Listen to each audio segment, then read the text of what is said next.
अस्मद्गुरुभ्यो नमः। श्रीरङ्गसिंहगिरिदेशिकपादसेवा प्राप्ताखिलद्रविडवेदरहस्यजातं श्रीगौतमान्वयजमाश्रितभागधेयं गोपालदेशिकमहं शरणं प्रपद्ये।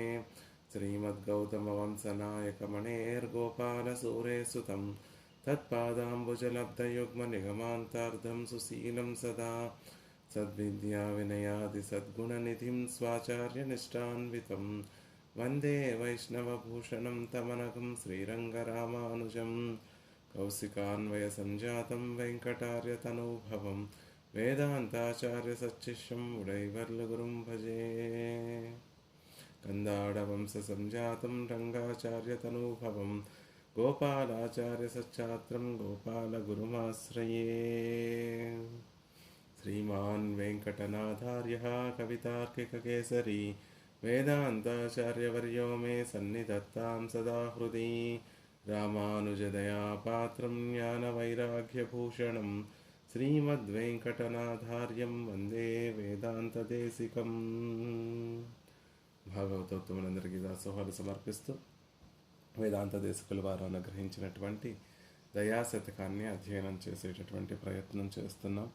అందులో భాగంగా క్రిందటి రోజున 13వ శ్లోకాన్ని అధ్యయనం చేశాం. 13వ శ్లోకంలో దయాదేవి యొక్క వైభవాన్ని అత్యద్భుతంగా తెలియచేస్తూ దేశికుల వారు ఆ వైభవం, ఆవిడ యొక్క కృపా కటాక్షములు ఎవరి మీద అయితే ప్రసరిస్తాయో, ఆ దయ, పరమాత్మ యొక్క దయ ఎవరి మీద అయితే ప్రసరిస్తుందో ఆ ప్రవాహంలో మన పాపములన్నీ కూడా మునిగిపోతాయి. ఎలా మునిగిపోతాయి అంటే హస్తాలంబాం మృగ్య, ఆ పాపాలకి మళ్ళీ ఒక చేయూత లభించలేనంత విధంగా అవన్నీ మునిగిపోతాయి అని అందంగా 13వ శ్లోకంలో తెలియచేశారు. భగవతి దయే భవత్యా వృషగిరినాథే సమాప్లుతే తుంగే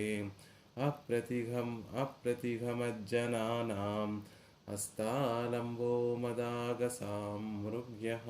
హస్తాలంబో మత్ ఆగసాం మృగ్య, నా యొక్క పాపాలు నీలో నీ ప్రవాహంలో మునిగిపోతున్నాయి. కృప అనే పరమాత్మ యొక్క కృప అనేటటువంటి ప్రవాహంలో మన పాపములన్నీ కూడా మునిగిపోతున్నాయి. ఎలా మునిగిపోతున్నాయి అంటే మళ్ళీ పైకి లేవలేనంత విధంగా మునిగిపోతున్నాయి. వాటికి ఒక ఏమన్నా ఆలంబన దొరికితే మళ్ళీ పైకి రాగలవు, ఆలంబన లభించలేనంత విధంగా మునిగిపోతున్నాయి అని దయాదేవి యొక్క వైభవాన్ని మనకి తెలియచేశారు. అంటే పరమాత్మ యొక్క కృపకి పాత్రులైనటువంటి వారికి పరమాత్మని చేరుకోవడానికి విరోధములుగా ఉన్నటువంటి ఆ పాపపుణ్యములన్నీ కూడా తొలగింపబడతాయి. ఈ కర్మానుభవం అంతా కూడా ఆయనే తొలగిస్తాడు, ఆయన కృపా కటాక్షముల చేత తొలగిస్తాడు అనే విషయాన్ని అందంగా 13వ శ్లోకంలో దేశికుల వారు అనుగ్రహించారు. ఇక 15వ శ్లోకంలో పాపములు తొలగింపబడిన తర్వాత పొందవలసినటువంటి పురుషార్థం ఏమిటంటే పరమాత్మ చేత రక్షింపబడటమే అండి. రక్షించడము అంటే ఇష్టమైనటువంటి వాటిని ప్రసాదించడము, అయిష్టమైనటువంటి వాటిని తొలగించడము అని దానికి రక్షణకి నిర్వచనం. కాబట్టి ఆ విషయాన్ని తర్వాత శ్లోకంలో అందంగా తెలియజేస్తున్నారు. తర్వాత శ్లోకాన్ని సేవించి దాని అర్థాన్ని యథావకాశంగా సేవించేటటువంటి ప్రయత్నం చేద్దాం. కృపణజన కల్పలతికాం కృతాపరాధస్య నిష్క్రియామాద్యాం వృషగిరినాథదయే త్వాం విదంతి సంసార తారిణీం విబుధా. అందమైనటువంటి శ్లోకం. కృపణజన కల్పలతికాం కృతాపరాధస్య నిష్క్రియామాద్యాం వృషగిరినాథదయే త్వాం విదంతి సంసార తారిణీం విబుధాః.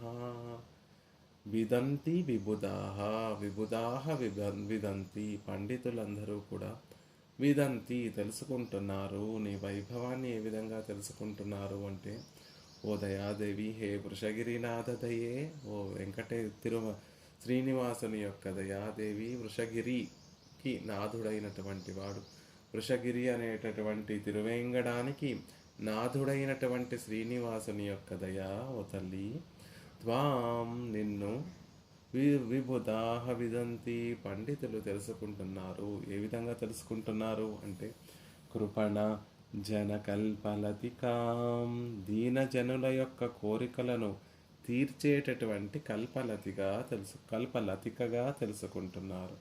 కృతాపరాధస్య ఆద్యాం నిష్క్రియాం, కృతాపరాధస్య ఆద్యాం నిష్క్రియాం, చేయబడినటువంటి దోషాలన్నిటికీ కూడా ఆద్యాం ముఖ్యమైనటువంటి నిష్క్రియాం ప్రాయశ్చిత్తంగా తెలుసుకుంటున్నారు. సంసార తారిణీ, సంసారం అనేటటువంటి ఒక పెద్ద సముద్రం నుండి తరింపచేసేటటువంటి దానివిగా తెలుసుకుంటున్నారు అని ఆ దయాదేవి యొక్క వైభవాన్ని 3 విషయాలలో చెప్తూ ఈ విధంగా శాస్త్రోత్తములందరూ కూడా నీ వైభవాన్ని తెలుసుకుంటున్నారమ్మా అంటున్నారు.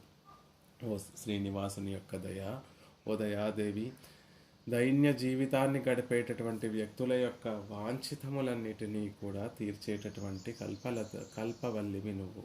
చేసినటువంటి పాపాలన్నిటినీ కూడా నశింపచేసేటటువంటి క్రియను నువ్వు. ఆ పాపములు అనుభవించకుండా వాటి శక్తిని నశింపచేసేటటువంటి క్రియము నువ్వు. సంసార సాగరాన్ని దాటించేటటువంటి దానివి నువ్వు అని వేదాంతములు అభ్యసించినటువంటి పండితులందరూ కూడా ఈ విధంగా నిన్ను భావిస్తున్నారు అని చెప్తూ అనిష్ట నివృత్తి, ఇష్ట ప్రాప్తి కలిగించి పునర్జన్మ మళ్ళీ సంసారంలోకి రావలసినటువంటి అవసరం లేకుండా దయాదేవి మనల్ని కటాక్షిస్తుంది అనే విషయాన్ని చెప్తున్నారు. ఏ విధంగా అనుగ్రహిస్తున్నారు ఆ దయాదేవి యొక్క వైభవాన్ని అంటే కృపణ జన కల్పలతికాం, కృపణ జనుల పట్ల కల్పలతిగా ఉండేటటువంటి ఆవిడ. కృపణులు అంటే ఏ విధంగా అయినా సుఖంగా బ్రతకాలి అనే బ్రతక నేర్చినటువంటి వ్యక్తిని కృపణుడు అంటారు. తన అవసరానికి, తన సంతోషానికి ఇతరులను కష్టపెట్టైనా ఉండగలిగినటువంటి వాడు అలాంటి వారిని కృపణులు అంటారు. అంటే శరీర పోషణ మీదే ప్రేమ కలిగినటువంటి వారు. ఇంకా ఒకవేళ తెలుసుకోవాలి అంటే ధనము, సుఖము కోరుకునేటటువంటి వ్యక్తిని కృపణుడు. కదర్యే కృపణ క్షుద్రకిం పచనామితం పచహ, మంచి చెడ్ల పట్ల ఆలోచన వివేకం లేకుండా, ఏది మంచిది ఏది చెడ్డది, ఏది పట్టుకోవాలి ఏది విడిచిపెట్టాలి అనేటటువంటి వివేకం లేకుండా, తరించడానికి ఒక ఉపాయం లేకుండా ఉంటూ ఇహలోక సుఖాల పట్లే, భోగాల పట్లే, ఐహిక ఆముష్కిక భోగాలని కావాలని ఆశపడుతూ ఈ లోకంలో ఉండేటటువంటి సుఖాలను మాత్రమే ఆశపడుతూ ఉండేటటువంటి వారిని కృపణులు అంటారు. ఆ కోరికలు ఫలించకపోతే ఒక దురవస్థను పొందేటటువంటి వారిని కృపణులు. కోరికలు కలుగుతాయి, కోరికల మీద మోహం కలుగుతుంది. ఆ కోరిక లభించకపోతే కోపం కలుగుతుంది.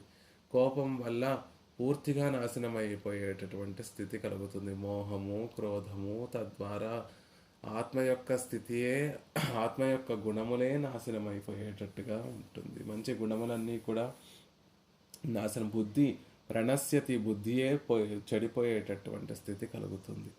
అలాంటి దశను అనుభవించేటటువంటి వారిని కృపణులు. అలాంటి వారి పట్ల కూడా దయాదేవి తన కటాక్షాన్ని ప్రసరిస్తుంది అని చెప్తున్నారు.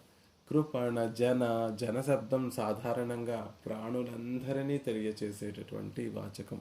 సాధారణ జనంతో పాటు కృపణుల పైన కూడా శ్రీనివాసుని యొక్క కటాక్షం, దయా ప్రవాహం అందరి మీద కూడా ప్రసరిస్తుంది.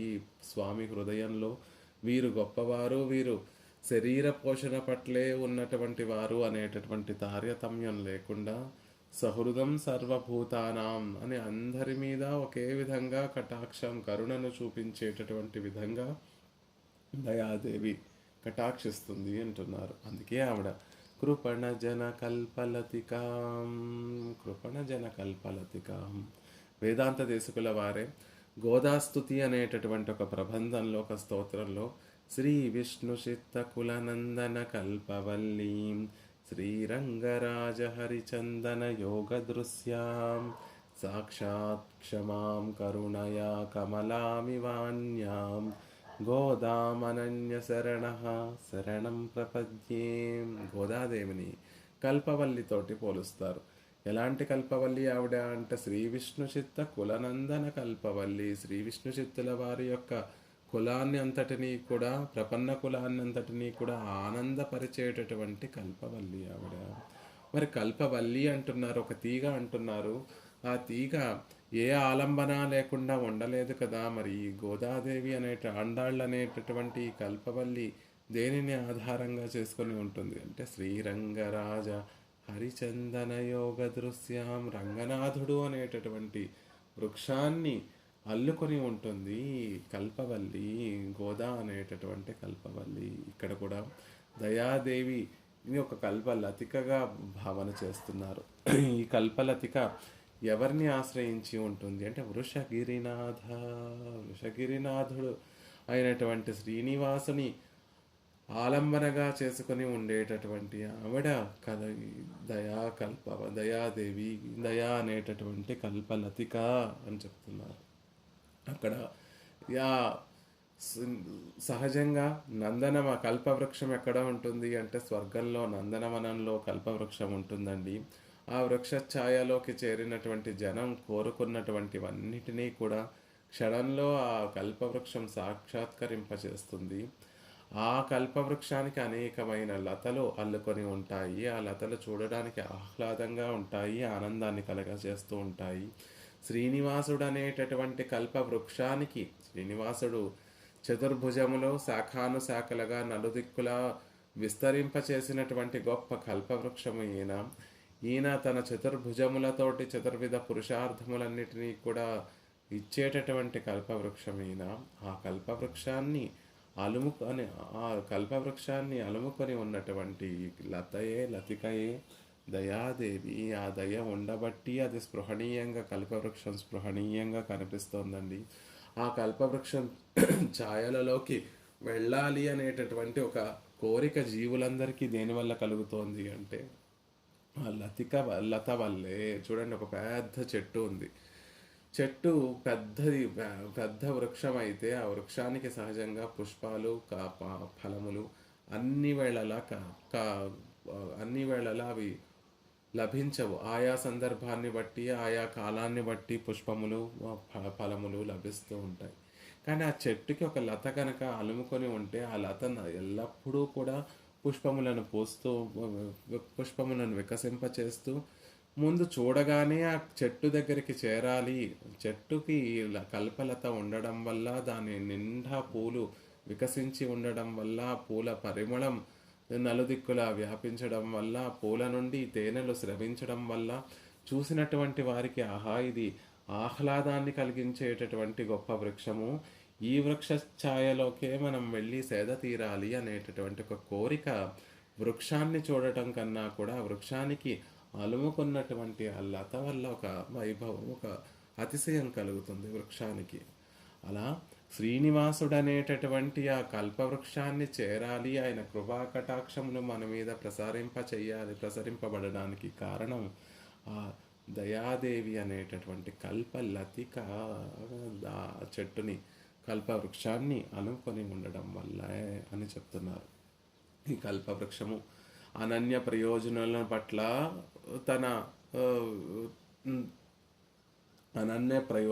పట్ల తన వైభవాన్ని ప్రకటింపచేస్తుంది.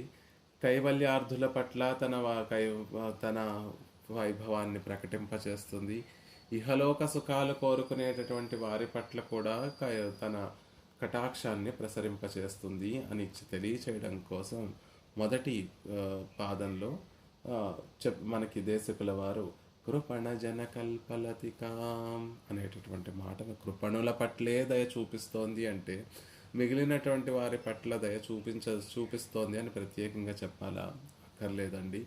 అందరినీ ఒకే విధంగా దయ చూపిస్తుంది. పెరియాళ్వార్లు తిరుప్పల్లాండు అనేటటువంటి ప్రబంధంలో మొట్టమొదట వారు మా పెరుమాళ్ళకి మంగళాశాసనం సమర్పించిన తర్వాత వాజాల్ పట్టు నిన్నీరుళ్ళి రేల్ అనేటటువంటి పాసురం ద్వారా పెరుమాళ్ళకి కైంకర్యం చేసేటటువంటి ఒక భాగ్యము అప్పటికే పొందినటువంటి వారినందరినీ అనన్య ప్రయోజకులందరినీ కూడా మొదటి పాసురంలో ఆహ్వానించి, తర్వాత పాసురంలో కైవల్యార్థులందరినీ కూడా తమ గోష్ఠికి ఆహ్వానం చేసి, ఆత్మానుభవాన్ని కోరుకునేటటువంటి వారిని కూడా స్వామికి మంగళాశాసనం చేయడానికి తమ గోష్ఠిలోకి ఆహ్వానించి, మూడవ పాసురంలో అండక్కులత్తు కదిపది యాగి అనేటటువంటి పాసురంలో ఐశ్వర్యార్థులందరినీ కూడా మళ్ళీ తమ గోష్ఠిలోకి ఆహ్వానించి వారి ద్వారా కూడా పెరుమాళకి మంగళాశాసనం చేయించినట్టుగా ఇక్కడ దయాదేవి కృపణ జనకల్పలతికాం, శరీర పోషణ పట్లే, సుఖాల పట్లే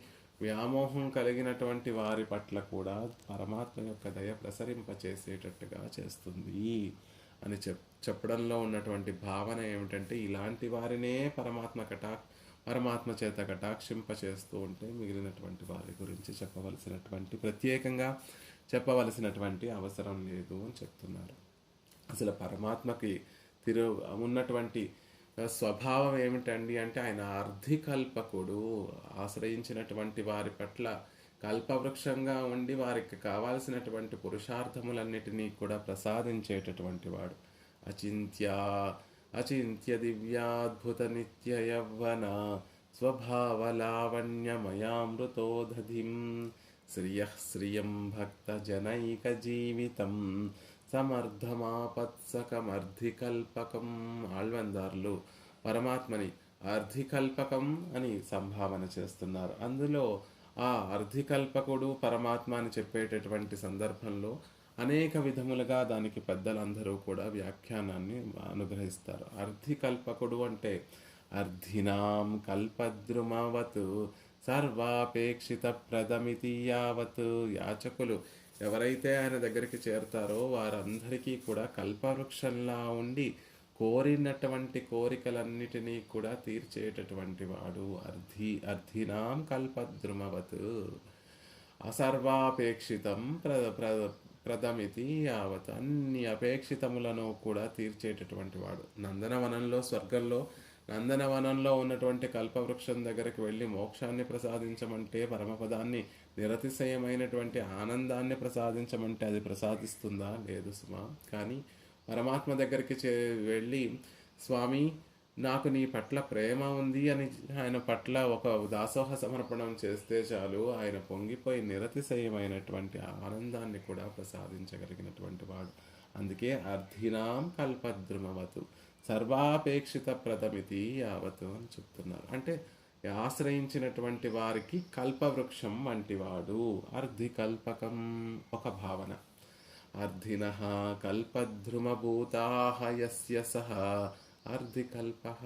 ఇది అద్భుతమైనటువంటి నిర్వచనం.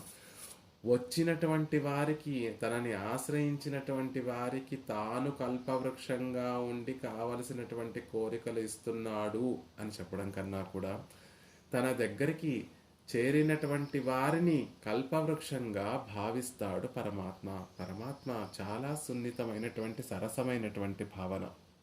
పరమాత్మ నిజానికి సత్యకామ, సత్య సంకల్ప, అవాప్త సమస్త కాముడు. ఆయనకి తీరనటువంటి కోరికలు ఏమీ లేవు. కానీ తన దగ్గరికి ఎవరైనా తన దగ్గర నుండి ఏమాత్రం కొంచెం పుచ్చుకోవాలనేటటువంటి కోరికతోటి తన దగ్గరికి ఎవరైనా తనని ఆశ్రయిస్తే వారిని పరమాత్మ కల్పవృక్షంగా భావిస్తాడట. తన కోరికను వారి ద్వారా తీర్చుకోవాలి అనేటటువంటి ఒక స్థితి భావన పరమాత్మ చేస్తాడట. ఆయనకి తీరనటువంటి కోరికలు ఏమీ లేవు కదండి అంటే, తన నుండి ఏమాత్రం ఏదైనా కొంచెం తన నుండి పుచ్చుకుంటే వారిని ఉదారులు. నిజానికి ఎవరిని ఉదారుడు అనాలి అంటే, అన్నిటినీ పరమాత్మ అందరికీ అనుగ్రహిస్తాడు కాబట్టి తనని ఉదారులు, పరమాత్మని ఉదారుడు అనాలి. కానీ పరమాత్మ అలా అనడు. పరమాత్మ దృష్టిలో ఉదారులు ఎవరు అంటే, తన దగ్గర నుండి ఏమాత్రం కొంచెమైనా పుచ్చుకునేటటువంటి వారు ఎవరైనా ఉంటే వారిని ఉదారులు అంటారు పరమాత్మ. ఉదారాహ సర్వ ఏవైతే భగవద్గీతలో ఉదారులకి అందరూ కూడా నన్ను ఆశ్రయించి నా నుండి ఏమాత్రం కొంచెమైనా పురుషార్థాన్ని గ్రహిస్తే వారు ఉదారులు సుమా అని కృష్ణ పరమాత్మ భగవద్గీతలో అనుగ్రహిస్తాడు. కాబట్టి అర్ధినః కల్పద్రుమం అభూతాః యస్య సహ అర్ధికల్పకః. తనని ఆశ్రయించినటువంటి వారిని కల్పతరువులలాగా భావన చేసేటటువంటి వాడు. వచ్చినటువంటి వారే కల్పవృక్షములు, నేను కాదు కల్పవృక్షము, నన్ను ఆశ్రయించినటువంటి వారే కల్పవృక్షాలు.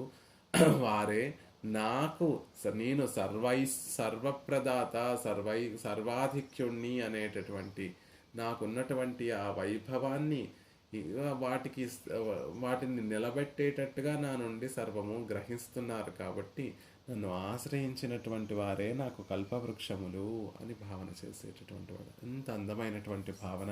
తాను కల్పవృక్షం కాదు, నన్ను ఆశ్రయించినటువంటి యాచకులే కల్పవృక్షము అని భావన చేసేటటువంటి వాడు. అర్ధి కల్పక స్వయం అర్ధినః కల్పయతీతి అర్ధ్యః క్షేత్రజ్ఞానాం తత్ తత్ పురుషార్థ అధికారదశాపి పరమపురుష కల్పిత. ఇంకొక భావన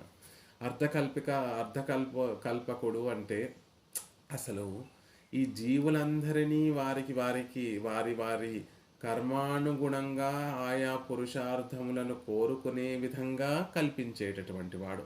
ఏ శరీరాలు లేకుండా ప్రళయ సమయంలో ఆత్మలు నామరూపాలు అన్నీ నశించిపోయి ప్రకృతితో పోయిందా తత్వము అన్నట్టుగా ఒకటిగా ఉన్నటువంటి ఆ ఒకటిగా ఉందా అన్నట్టుగా ఉండేటటువంటి ఆ తత్వానికి ఆ జీవులు ఆయా వారి వారి కర్మానుభవాన్ని అనుభవించడం కోసం ఆయా శరీరాలను పరమాత్మ అనుగ్రహిస్తూ వారందరినీ సృష్టిస్తున్నాడండి. అంటే అర్థులను కల్పించేటటువంటి వాడు అర్ధకల్పకుడు. అంటే కోరేటటువంటి కోరికలను కోరుకునేటటువంటి వారిని సృజించేటటువంటి వాడు అర్ధకల్పకుడు. అసలు జీవుల్ని సృష్టిస్తున్నాడు, ఆ జీవులలో వారి కర్మానుగుణంగా ఆయా కోరికలు కోరుకోవాలి అనేటటువంటి భావనలు కలిగింపచేసేటటువంటి వాడు. కాబట్టి అర్ధికల్పక అనేటటువంటి ఒక నిర్వచనాన్ని చేస్తారు. ఇంకా అందమైనటువంటి ఒక నిర్వచనం, అంత భోగ్యమైనటువంటి నిర్వచనం ఏమిటి అంటే అర్ధినం కల్పవృక్షం కరోతీతి అర్ధికల్పక. తనని ఆశ్రయించినటువంటి వారు, తన దగ్గర ఏమాత్రం కొంచెం పూర్పుచ్చుకోవాలి అని వచ్చినటువంటి వారినే ఒక కల్పవృక్షంగా చేసేసి వారే ఇంకా నలుగురికి మళ్ళీ ఇతరమైనటువంటి కోరికలను తీర్చేటటువంటి విధంగా అనుగ్రహించేటటువంటి వాడు. లోకంలో చతుర్ముఖ బ్రహ్మ ఉన్నాడు, రుద్రుడు ఉన్నాడు, ఇంద్ర, అగ్ని, ఇతర దేవతలందరూ కూడా, ఆదిత్యుడు, ఇతర దేవతలందరూ ఉన్నారండి. వారందరూ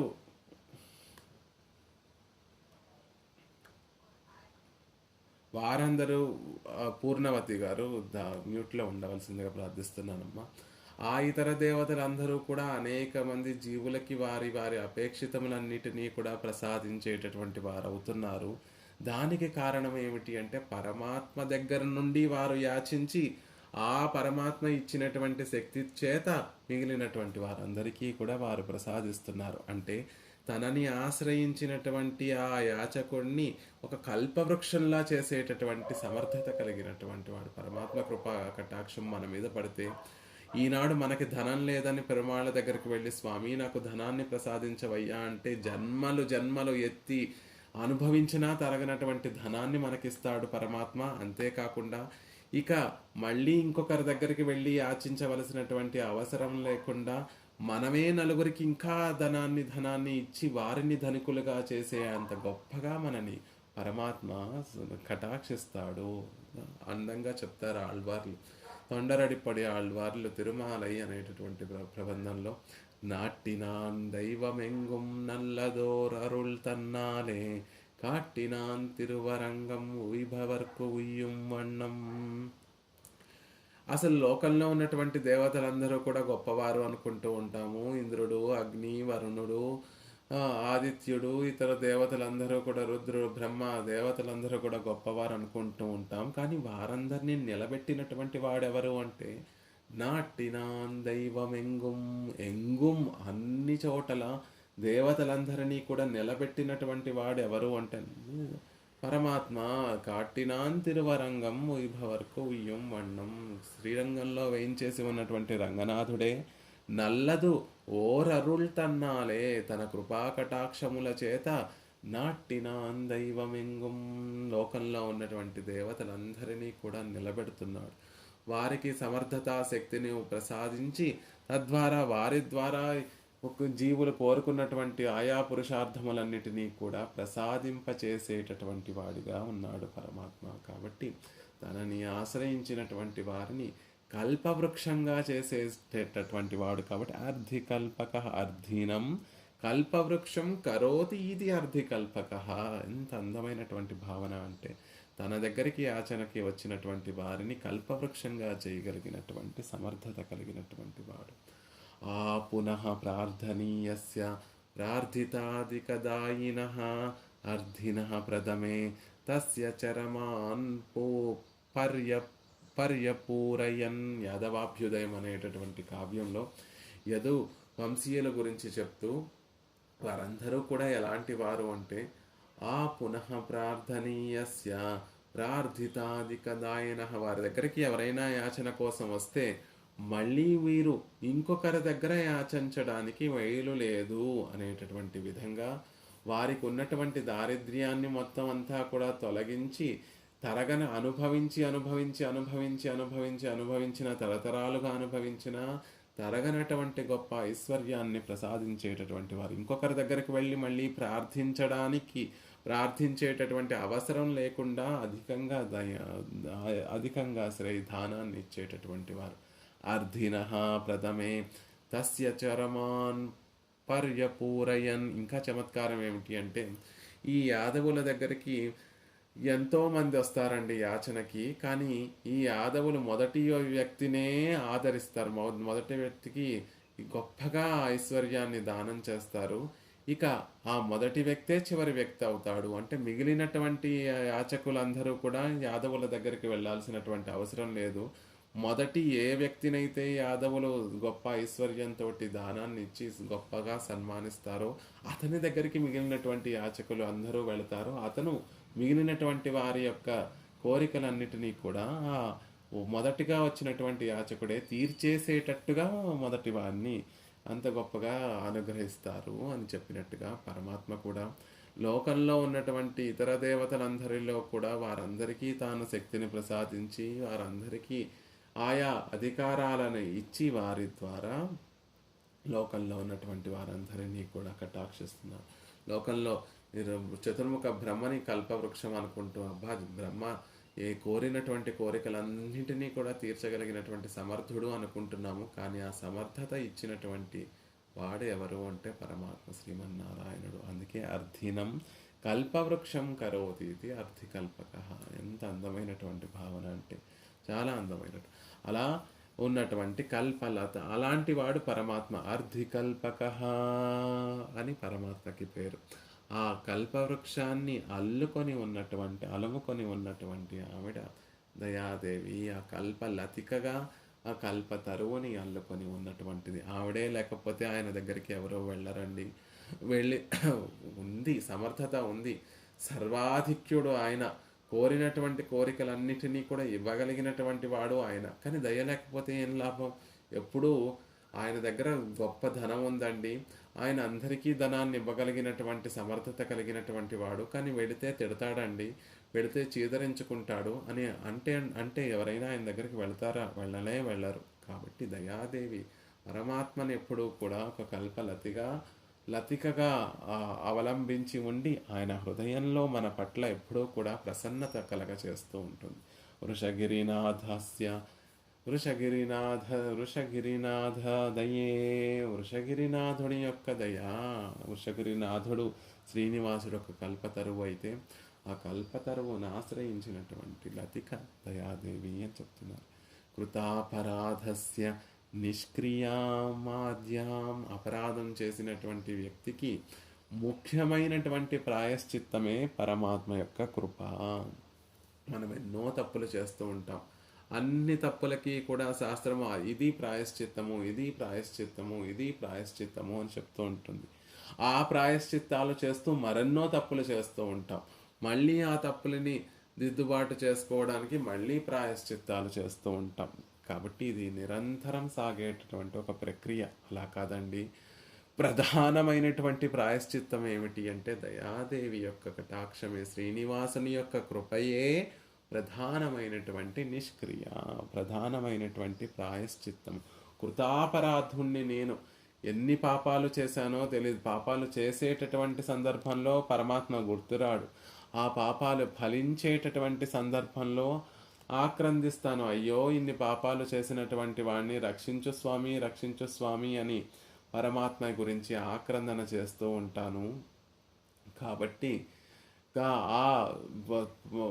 ఆ ఫలాన్ని, ఆ దుఃఖాన్ని అనుభవింప చేయకుండా నన్ను రక్షించేటటువంటి స్వభావం కలిగినటువంటి ఆవిడే పరమాత్మ యొక్క దయాదేవి అనే విషయం. కృతాపరాధస్య కృతాపరాధి నేను. మాకు నిష్క్రియాం ఆద్యాం నిష్క్రియాం, ప్రధానమైనటువంటి ప్రాయశ్చిత్తం ఏంటి అంటే పరమాత్మ యొక్క కృపయే ప్రధానమైనటువంటి ప్రాయశ్చిత్తము.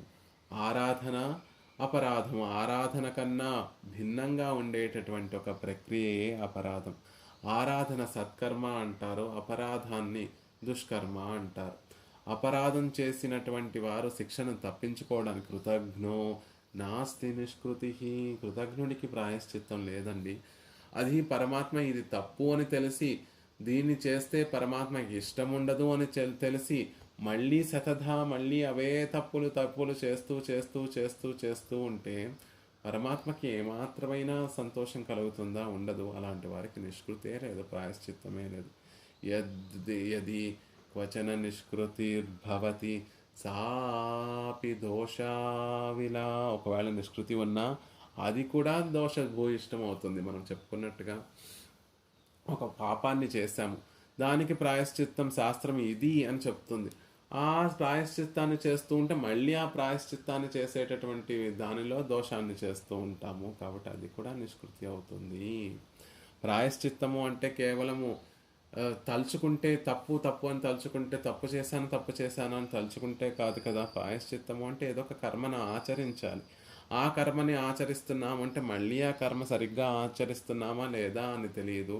మళ్ళీ ఆ తపస్సులో, ఆ కర్మలో మళ్ళీ దోషాలు రావచ్చు. ఫలం కతక వృక్షస్య యద్యంబు ప్రసాదకం ననామగ్రహణాదేవ తస్య వారి ప్రసీదతి. కతకము అంటే చిల్లగింజ. నీళ్లు మురికిగా ఉంటే ఒక్కొక్కసారి ఈ గింజలు నూరి ఆ పొడిని నీళ్ళల్లో వేస్తే కొంతసేపటికి ఆ నీళ్ళల్లో ఉన్నటువంటి దోషములన్నీ కూడా కిందకి చేరిపోతాయి. తేటగా మంచి తీర్థం అంతా కూడా బయటికి తేలుతూ ఉంటుంది. అప్పుడు పైన ఉన్నటువంటి తీర్థాన్ని తీసుకొని అవి వినియోగానికి ఉపయోగించుకోవచ్చు. అలా కతకము అని చెప్పినంత మాత్రాన నీళ్లు తేట పడతాయా? తేట పడవు కదా. ఆ కతకపు గింజలను తీసుకొచ్చి వాటిని నూరి నీటిలో వేస్తేనే అప్పుడు నీళ్లు తేట పడతాయి. అలా పాపం చేశాను అని పరితపిస్తూ ఉంటే ఏమన్నా మన పాపాలు పోతాయా? లేవండి. ప్రాయశ్చిత్త కర్మ చేస్తేనే పాపం పోతుంది. అసలు ప్రాయశ్చిత్తం అంటే, ప్రాయః అంటే తపస్సు, చిత్తము అంటే నిగ్రహము. తపస్సు అంటే ప్రాయో నామ తపః ప్రోక్తం చిత్తం సంయమ ఉచ్యతే. తపస్సంయమ సంయుక్తం ప్రాయశ్చిత్తం విదుర్బుధాః. తపస్సు అంటే జ్ఞానం గల వ్యక్తి ఫలాపేక్ష లేకుండా ఏకాగ్రతతోటి ఆచరించేటటువంటి కర్మ. ఏమీ కోరుకోకుండా మనసుని పరమాత్మ మీద నిలపడమే తపస్సు అంటారు. తపసా కిల్బిషం హంతి. అందుకే శాస్త్రం మనుశృతి చెప్తుంది, తపసా కిల్బిషం హంతి. తపస్సు చేత పాపం నశిస్తుంది. మన మనసుని ఏకాగ్ర చిత్తం చేత పరమాత్మ మీదే నిలిపి పరమాత్మ ధ్యానం చేస్తుంటే పాపం చేశాను అని పరితపిస్తే పాపం పోదు. మనసుని పరమాత్మ మీద నిలిపి ఏ కోరిక కోరుకోకుండా పరమాత్మనే సేవిస్తూ ఉంటే అప్పుడు మనం చేసినటువంటి పాపాలు తొలగిపోతాయి అంటున్నారు. క్రియ కానిదిగా చేస్తుంది. దయ ఏం చేస్తుంది అంటే, నయ అంటే అదొక వస్తువు లేకపోతే కర్మ కాదు కాబట్టి జ్ఞాన సంబంధమైనటువంటి విషయం కాబట్టి చేయబడినటువంటి అపరాధ కర్మ నిష్క నిష్కర్మ నిష్కర్మత్వాన్ని ఆపాదిస్తుంది. అంటే ఫలమిచ్చేటటువంటి శక్తిని తీసేస్తుంది పరమాత్మ యొక్క కృప. మనం పాపం చేశాము, ఆ పాపం ఏదో ఒక రోజు అనుభవించి తీరాలి. ఆ పాపపు ఫలము కలగకుండా పరమాత్మ యొక్క కృప మనల్ని కాపాడుతుంది అనేటటువంటి విషయాన్ని చెప్తున్నారు. దేవతలు కూడా పరమాత్మని ఆశ్రయిస్తేనే పుణ్యకర్మ భగవంతునికి ప్రీతికరమైనటువంటిది, ఆయన అనుగ్రహిస్తారు. అసలు నిజానికి కర్మకి శక్తి లేదండి. కర్మ కాదు అనుగ్రహించేది. ఒక పనిని చేశాము అంటే ఆ పని వల్ల కలిగినటువంటి పుణ్యమో పాపమో మనకి ఫలాన్ని ఇవ్వదు. పుణ్యాన్ని పాపాన్ని బట్టి పరమాత్మ దానిని అనుగ్రహిస్తూ ఉంటాడు. పరమ పురుషారాధన తద్విపర్య రూపే కర్మణి పుణ్యపాపే తదనుగ్రహ నిగ్రహాయత్తే తత్తఫలే. పరమపురుషుని యొక్క ఆరాధనే పుణ్యము. తద్విపర్య, అలా చేయకుండా పరమాత్మని ఆరాధన చేయకుండా ఉండడమే పాపము. దానికి అనుగుణంగానే పరమాత్మని ఆరాధిస్తే ఆయన అనుగ్రహం కలుగుతుంది, ఆయనని ఆరాధించకపోతే నిగ్రహం కలుగుతుంది. ఆరాధిస్తే ఆయన అనుగ్రహం కలిగింది అంటే అదే పుణ్యఫలము, ఆయన నిగ్రహం కలిగింది అంటే అదే పాప ఫలము. దీనికన్నా వేరొక నిర్వచనం లేదండి. పుణ్యకర్మ అంటే భగవంతుడికి ప్రీతికరమైనటువంటి విషయము, అందువల్ల ఆయన అనుగ్రహిస్తాడు. పాపకర్మ అంటే పరమాత్మకి కోపాన్ని కలిగించేటటువంటి ఒక పని, అందువల్ల ఆయన దండనను విధిస్తాడు. దీని తప్ప మరొక డెఫినేషన్ లేదు. పుణ్యానికి పాపానికి డెఫినేషన్ లేదు అంటున్నారు. కృతాపరాధస్య హితే నాణ్యతు పశ్యామ్యహం క్షమం అంతరేణాంజలి బద్ధ్వా లక్ష్మణస్య ప్రసాదనాత్. రామాయణంలో ఒక అద్భుతమైనటువంటి శ్లోకాన్ని ఉదాహరణగా చెప్తున్నారు. ఎంతటి నిష్కృతి చేసినటువంటి వాడికైనా పశ్చాత్తాపడి అంజలి ఘటిస్తే దానికి ప్రాయశ్చిత్తం జరుగుతుంది. సీతాదేవిని వెతకమని వాలిని సంహరించి తన రాజ్యాన్ని తనకు తిరిగిచ్చాడు రామచంద్రుడు సుగ్రీవుడికి. సుగ్రీవుడు కూడా మాట ఇచ్చాడు, నాకు రాజ్యాన్ని లభింపచేస్తే రామచంద్ర నా సేనంతటిని కూడా సీతాదేవిని అన్వేషించడం కోసం నా సేనంతటిని కూడా ఉపయోగిస్తాను అని సుగ్రీవుడు కూడా రామచంద్రుడికి మైత్రి చేసుకున్నటువంటి సందర్భంలో మాట ఇచ్చాడు. తన రాజ్యం తనకి లభించింది. వెంటనే వర్షాకాలం ఆరంభమైంది కాబట్టి రామచంద్రుడు కూడా వర్షాకాలంలో సీతాదేవి అన్వేషణకి అనువైనటువంటి కాలం కాదు కాబట్టి, ఓ సుగ్రీవా 3 మాసాలు నువ్వు యథేచ్ఛగా రాజ్యానుభవం చెయ్యవయ్యా, తర్వాత సీతాన్వేషణకు సిద్ధపడదు అని చెప్పితే సుగ్రీవుడు కూడా రాజ్యానుభవాన్ని చేస్తూ ఉండిపోయాడు. కానీ వర్షాకాలం దాటిపోయింది, సమయం మించిపోతోంది. అయినా కూడా సుగ్రీవుడు ఇంకా ఏ కార్యోన్ముఖుడు కాకపోయేసరికి రామచంద్రుడు లక్ష్మణస్వామిని పంపించి సుగ్రీవుడికి నీ హెచ్చరించమని చెప్తాడు. సుగ్రీవా, ఇప్పటికీ కూడా నువ్వు తెలివి తెచ్చుకొని కార్యోన్ముఖుడివి కాకపోతే వాలిని పంపించినటువంటి దారి ఇంకా తెరిచే ఉంది సుమా, ఆ దారిలోనే నువ్వు వెళ్ళగలవు అని సునిశితంగా రామచంద్రుడు ఒక చక్కటి హెచ్చరిక లక్ష్మణస్వామితోటి చేయిస్తాడు. లక్ష్మణుడు క్రోధంతో వచ్చి తన ధనుష్టంకారం చెయ్యగానే ఆ ధనుష్టంకారానికే భయపడిపోయినటువంటి సుగ్రీవుడు ఇంత కోపంతో లక్ష్మణస్వామి వేయించేశాడు. ఆయనని ప్రసన్నం చేసుకోవడం ఎలా అని హనుమని అడిగితే, కృతాపరాధస్య హితే నాణ్యత్ పశ్యామ్యహం క్షమం అంతరేణాంజలిం బద్ధ్వా లక్ష్మణస్య ప్రసాదనాత్. కృతాపరాధుడైనటువంటి సుగ్రీవ, నువ్వు చేయవలసినటువంటిది ఏమీ లేదు. నీ చేతులను జోడించి కోపంతో ఉన్నటువంటి లక్ష్మణస్వామిని ప్రసన్నం చేసుకోవడం తప్ప మరొక మార్గం లేదు.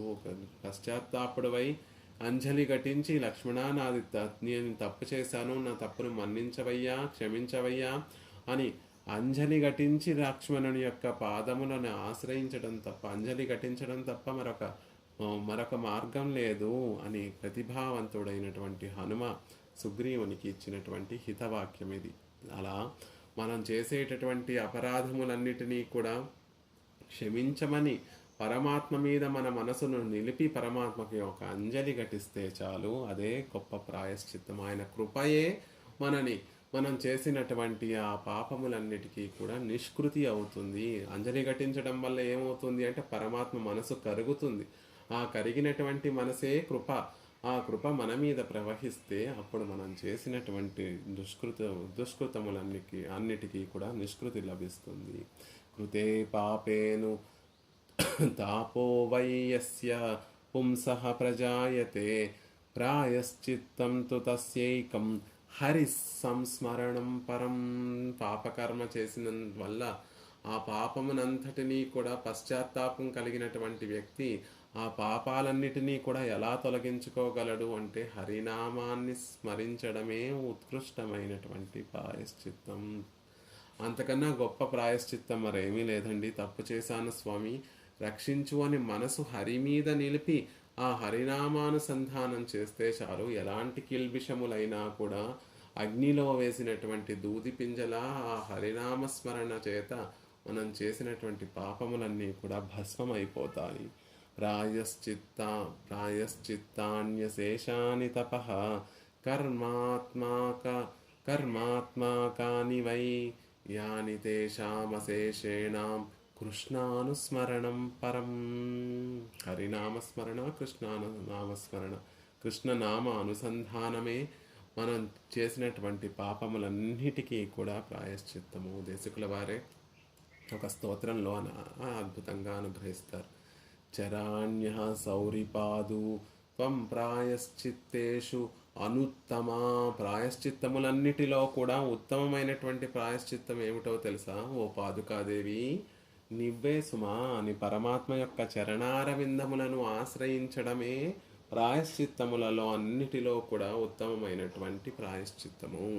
ఆ పాదుకాదేవిని ఆశ్రయించడం, సౌరి యొక్క పాద పద్మములను ఆశ్రయించడమే ఉత్తమమైనటువంటి ప్రాయశ్చిత్తము అని చెప్తున్నారు. అలా నిష్కృతిం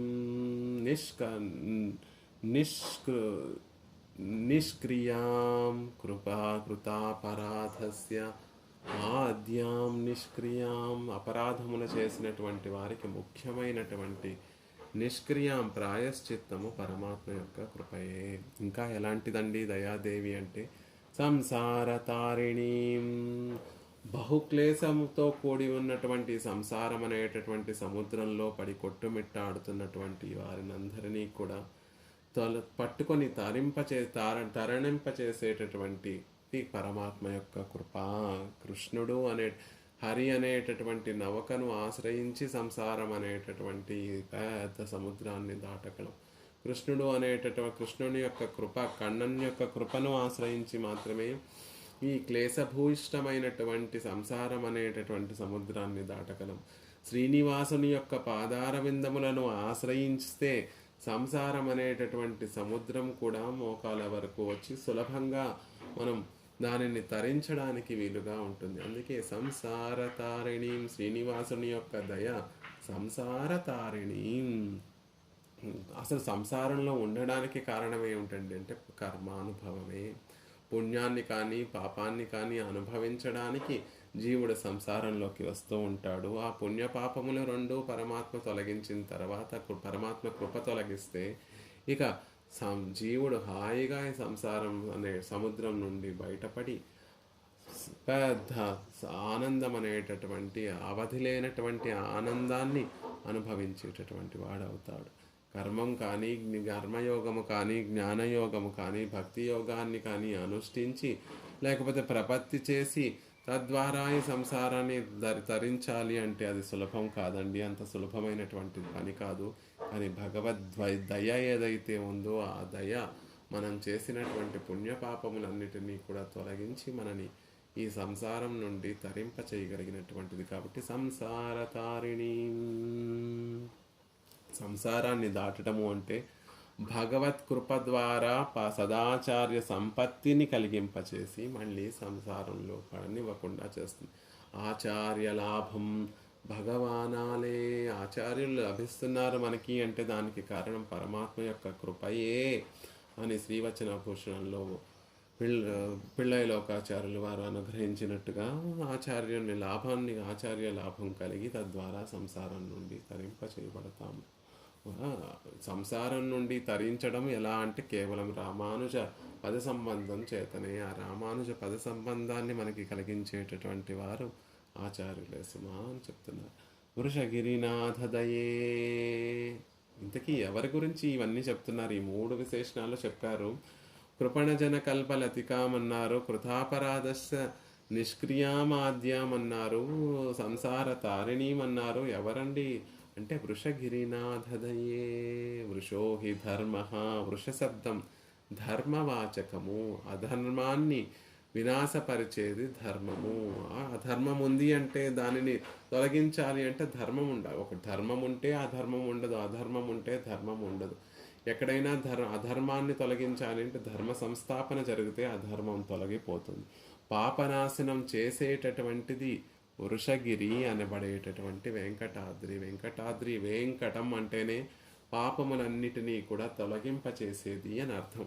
కాబట్టి ఇక్కడ ధర్మ వృష శబ్దాన్ని ప్రయోగించడం అందంగా ప్రయోగించారు దేశికుల వారు, చమత్కారంగా ప్రయోగించారు.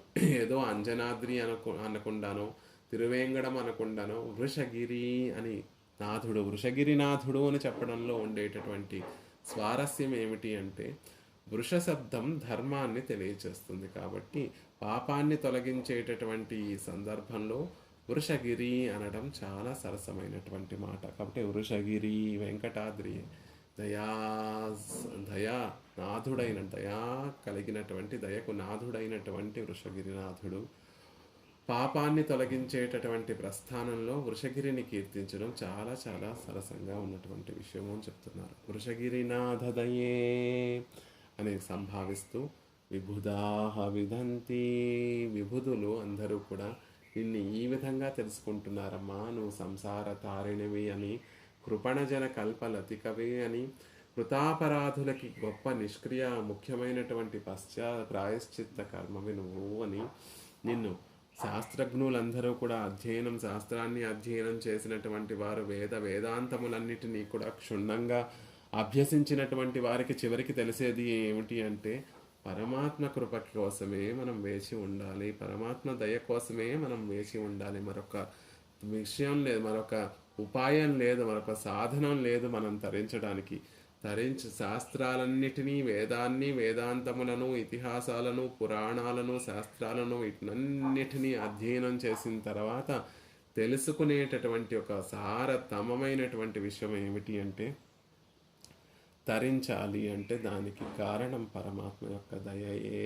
ఆ దయ కోసం, కృప కోసం వేచి చూడటమే జీవుని యొక్క లక్షణము అని చెప్తున్నారు.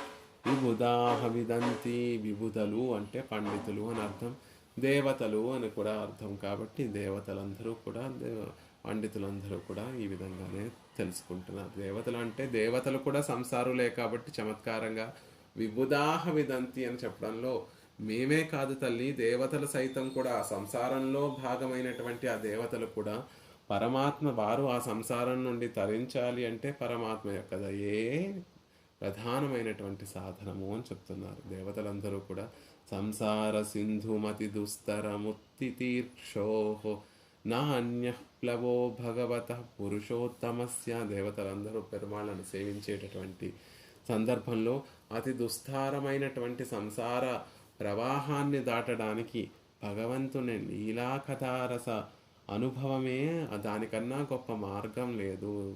పరమాత్మ యొక్క వైభవాన్ని, ఆయన లీల రసానుభవం చేయటం ద్వారా ఈ సంసారం అనేటటువంటి సముద్రాన్ని సులభంగా దాటచ్చు అని చెప్తున్నారు. తస్య ధీరాహ పరిజానంతి యోనిం. ధీరాహ, ధీరులు, బుద్ధి కలిగినటువంటి వారు ఎవరు అంటే భగవంతుని యొక్క కృపావైభవాన్ని తెలుసుకున్నటువంటి వారే విద్వాంసులు సుమా అని శృతి కూడా చెప్తుంది. తస్య ధీరాహ పరిజానంతి యోనిం. ఇక్కడ విభుదులు అంటే నాథమునులు, శ్రీనాథమునులు, యామునమునులు, యతివరులు, రామానుజుల వారు, ఇలాంటి విభుదులందరూ గొప్ప జ్ఞానం కలిగినటువంటి వారందరూ కూడా భగవత్ కృపయే మనని తరింపచేసేటటువంటి సాధనం. ఆ ఏవకారం, అది తప్ప మరొక మార్గం లేదు. పరమాత్మ పెరుమాళ్ళ యొక్క కృపయే మనం తరించడానికి ప్రధానమైనటువంటి మార్గము అని తెలియజేశారు. కిమ కిమలభ్యం భగవతి ప్రసన్నే శ్రీనికేతనే, శ్రీనివాసుని యొక్క ప్రసన్నుడైనప్పుడు కిం అలభ్యం, పరమాత్మ గనక కృపా కటాక్షములు మన మీద ప్రసరింపచేస్తే కిం అలభ్యం, పొందలేనటువంటిది ఏముంటుందండి? ఆయన కృప మన మీద పడాలే కానీ, ఆయన కృపా కటాక్షములు మన మీద ప్రసరించాలే కానీ పొందలేనటువంటిది ఏమీ ఉండదు. రత్నపర్వతమారుహ్య యథా రత్నాని మానవః శక్త్యానురూపమాదత్తే తథా కృష్ణాన్ మనోరథాన్. ఎలా అయితే ఒక కొండను అధిరోహించి, రత్నగిరిని అధిరోహించి తనకు శక్తికి తగినట్లుగా రత్నాలను ఏరుకుంటూ ఉంటాము. మనకి ఒక అక్కడెక్కడో రత్నాల పడేటటువంటి ఒక పర్వతం ఉండండి. ఆ పర్వతాన్ని అధిరోహిస్తే మీరు ఎన్ని రత్నాలు కావాలంటే అన్ని రత్నాలు స్వీకరించవచ్చు. అంటే పరుగున వెళ్ళి ఆ పర్వతాన్ని అధిరోహించి మన శక్తికి తగినట్టుగా రత్నాలు ఎన్ని తీసుకోగలిగితే అన్ని రత్నాలను తెచ్చుకుంటూ ఉంటాం. అలాగే కృష్ణాన్ మనోరథాన్, కృష్ణుని యొక్క భగవద్గుణానుసంధానం వల్ల తాను తీర్చుకోగలిగినటువంటి కోరికలన్నిటినీ కూడా జీవుడు తీర్చుకోగలుగుతున్నాడు అని పురాణ వచనాన్ని కూడా చెప్తున్నారు. మేరుమందర మాత్రోపి రాశి పాపస్య కర్మణః కేశవం వైద్యమాసాద్య దుర్వ్యాధిరివ నశ్యతి. ఒక మంచి వైద్యుణ్ణి గనక మనం ఆశ్రయిస్తే ఆ పోనటువంటి చెడ్డ రోగాన్ని కూడా ఎలా అయితే మంచి వైద్యుడు తొలగిస్తాడో, అలా మందర మాత్రోపి రాశి పాపస్య కర్మణ, మనం చేసేటటువంటి పాపము సామాన్యమైనటువంటి పాపము కాదండి. మేరుమందర పరమాత్రోపి, మేరు పర్వతం ఎంత పెద్దదో మన పాపరాశి కూడా అంతే పెద్దది. మందర పర్వతం ఎంత పెద్దదో మనం చేసేటటువంటి కర్మల వల్ల కలిగేటటువంటి పాప కర్మల యొక్క అనుభవం కూడా అంత పెద్దది. మరి ఇంత గొప్పదైనటువంటి పాపరాశిని ఎలా మనం తొలగించుకోగలము అంటే కేశవం వైద్యమాసాద్య దుర్వ్యాధిరివ నశ్యతి. కేశవ నామానుసంధానాన్ని చేస్తే చాలండి, ఆ మేరుమందర పర్వతాల లాంటి ఆ ఎత్తైన పాపరాశి కూడా ధ్వంసమైపోతుంది. కేశవ అందంగా ప్రయోగించారన్నమాట. కేశవ అంటే బ్రహ్మ రుద్రాదులను తన దివ్య దేహమునందు కలిగినటువంటి వాడు కేశవుడు.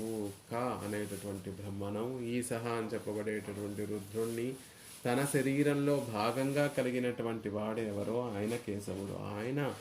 ఆయన నామానుసంధానం చేస్తే ఈ మేరుమందర పర్వతాల లాంటి ఆ పాపరాశి అంతా కూడా తొలగిపోతుంది. అంటే ఆ చతుర్ముఖ బ్రహ్మ రుద్రుడు కూడా వారికి కష్టం కలిగినప్పుడు, వారికి పాపం కలిగినప్పుడు ఎవరి నామస్మరణ చేత వారు విముక్తులయ్యారు అంటే కేశవ నామస్మరణ చేత.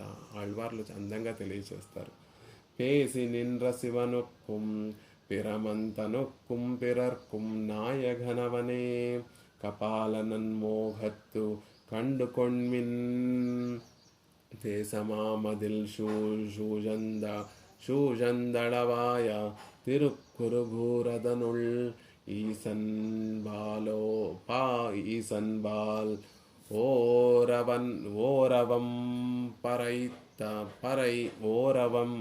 ஓரவம் பறைதல் ఎన్నావదు ఇలంగయ్యర్కే. లింగధారులైనటువంటి వారందరూ కూడా అంటే శివుణ్ణి ఆరాధించేటటువంటి వారందరూ ఇలంగయ్యర్కు ఈశ్వరుడే గొప్పవాడు, రుద్రుడే గొప్పవాడు అని భావన చేసేటటువంటి వారందరికీ కూడా ఆళ్వార్లు ఒక సమాధానం చెప్తున్నారు. ఈ దశకంలో, ఈ పాసురంలో చెప్తున్నారు. ఈశ్వరుడే రుద్రుడే గొప్పవాడు అని మీరందరూ భావిస్తున్నారు.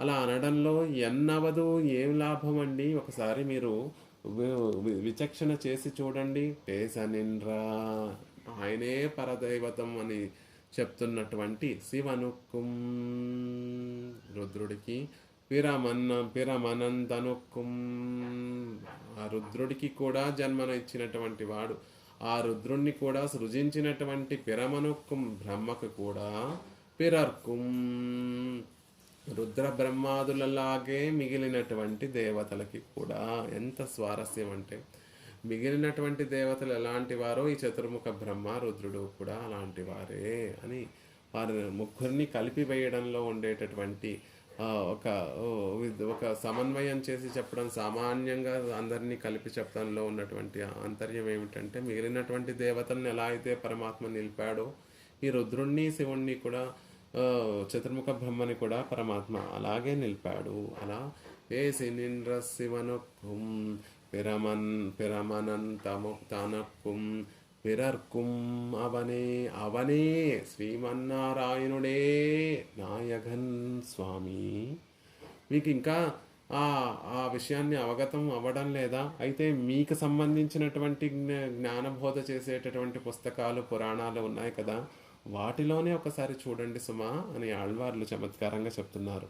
ఏదో వేదాన్ని పట్టుకోవక్కర్లేదు, మీకు రుద్రుడు ప్రసాదించినటువంటి పురాణములు, లేకపోతే చతుర్ముఖ బ్రహ్మ తమో గుణం అధికంగా ఉన్నప్పుడు ప్రసాదించినటువంటి పురాణములు ఉన్నాయి కదా, ఆ పురాణాలలోనే చూడండి. కపాలం, బ్రహ్మ కపాలం యొక్క నల్మోఖత్తు విలక్షణమైనటువంటి మోక్షం చతుర్ముఖ బ్రహ్మకి.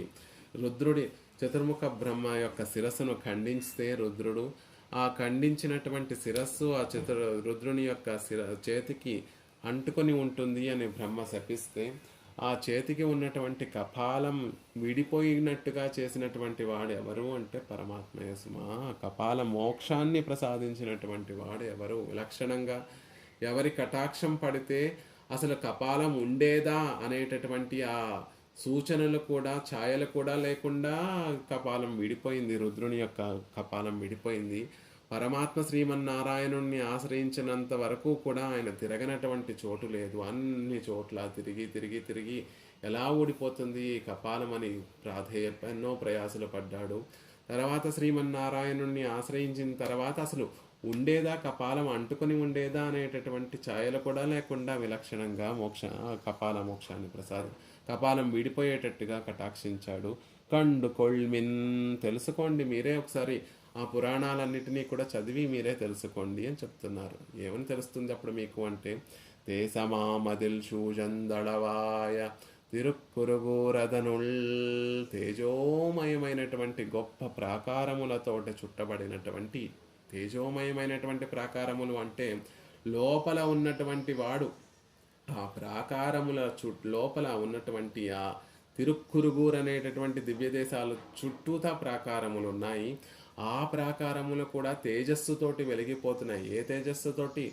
పరాత్పరుడు లోపల ఉన్నటువంటి స్వామి తిరుక్కురుగూరులో వేయించేసి ఉన్నటువంటి ఆ పరమాత్మ పరంధాముడు సుమా, పరాత్పరుడు సుమా అనేటటువంటి ఆ తేజస్సు, ఆ కోట గోడలు కూడా, ఆ చుట్టూతా దివ్యదేశానికి చుట్టూతా ఉన్నటువంటి ఆ కోట గోడలు కూడా తెలియచేస్తున్నాయట. అందుకే మదిల్ దేశం మా మదిల్ శూషంద అజగాయ, అందమైనటువంటి తిరుక్కురుగూర అనేటటువంటి దివ్యదేశంలో వేయించేసినటువంటి ఈ సన్వాల్ సర్వేశ్వర్ అనే విషయంలో ఓ రవం ఒక దోషాన్ని పరైదల్ ఆరోపించుట చేత మీకు ఏం కలుగుతుంది? ఆయన తక్కువవాడు అని చెప్పడం వల్ల మీకు ఏం కలుగుతుంది? లేకపోతే రుద్రుడు ఎక్కువవాడు అని చెప్పడం వల్ల మీకు ఏం కలుగుతుంది?